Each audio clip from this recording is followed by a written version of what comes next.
কি করি শুনো, ইন্নাল্লাহা ওয়া মালাইকাতাহু ইউসাল্লুনা আলান নবী। আল্লাহ পাক বলেন নিশ্চয় আমি আল্লাহ আমার ফেরেশতাদেরকে নিয়ে আমার নবী মুহাম্মদুর রাসূলুল্লাহর উপরে সালাওয়াত প্রেরণ করি, দুরূদ পাঠাই, সালাওয়াত পাঠাই।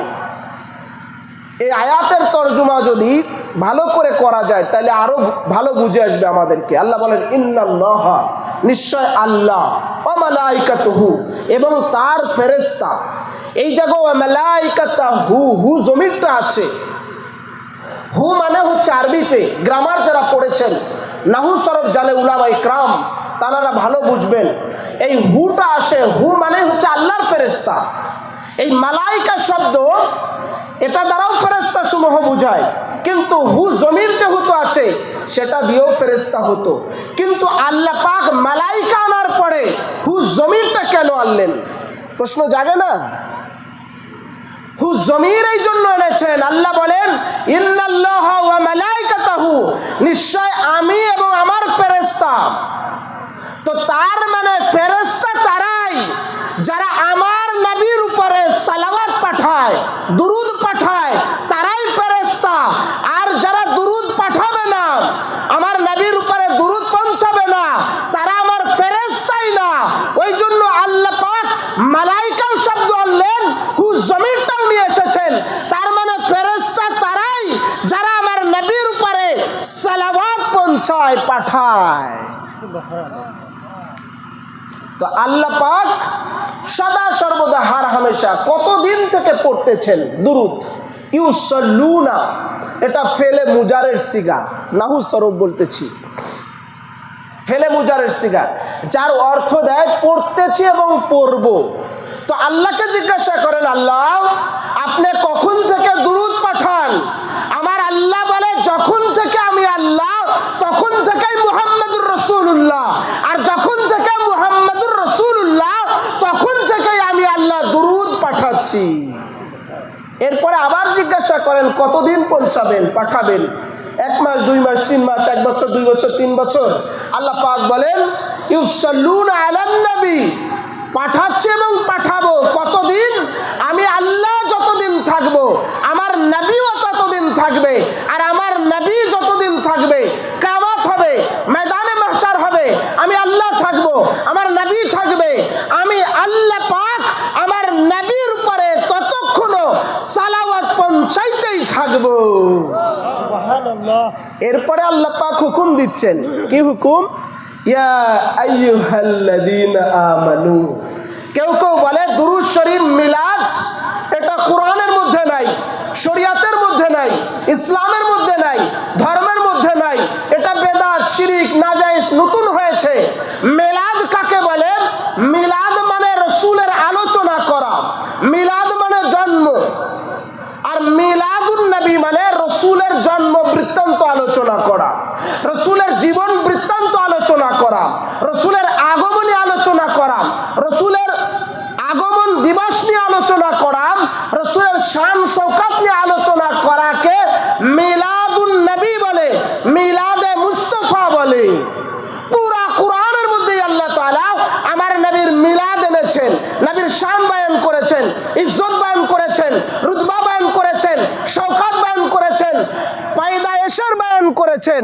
তার মানে কিয়ামত পর্যন্ত আল্লাহ পাক আমার নবীর উপরে পুরা কোরআনে মিলাদ বয়ান করেছেন, নবীর শান বয়ান করেছেন।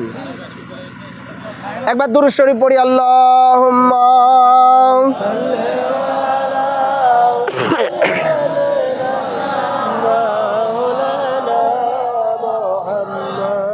ওয়া আলা আলিহি।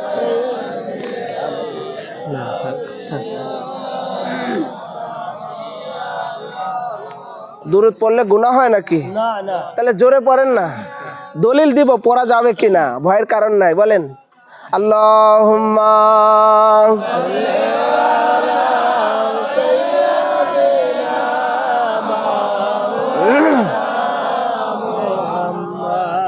ওয়া আলা আলিহি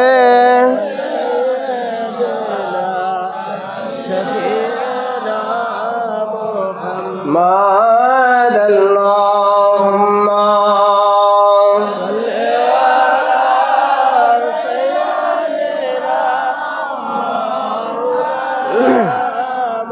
محمد وعلى آله سيدنا شفيعنا محمد। কি বলছিলাম যে বলে মিলাদ নাই কোরআনে, মিলাদ রসুলের আগমনী, রসুলের শান, রসুলের শওকাত, রসুলের ইজ্জত, পুরা কোরআনই তো আমার রসুলের শান।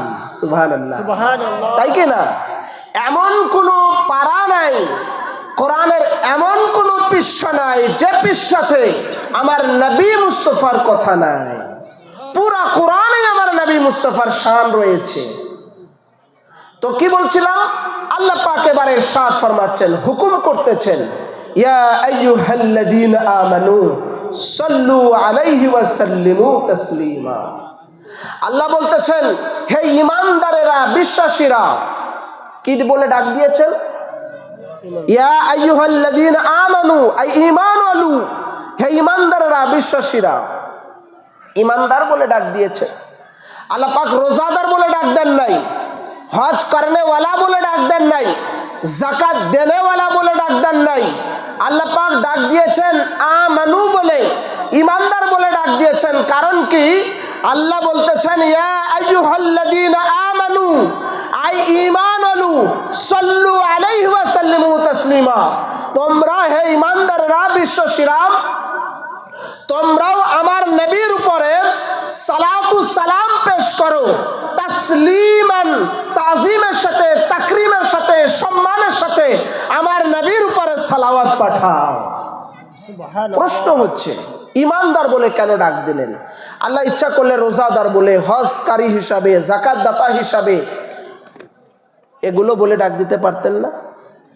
আল্লাহ ঈমানদার বলে ডাক দেওয়ার উদ্দেশ্য হচ্ছে যে তারাই ঈমানদার যারা আমার নবীর উপরে সালাওয়াত পাঠায়, তারাই ঈমানদার যারা আমার নবীর উপরে সালাওয়াত পাঠায়। তার মানে যারা দুরুদ পড়ে না, সালাওয়াত পাঠায় না, সালাতু সালাম পেশ করে না, তারা ঈমানদারই না।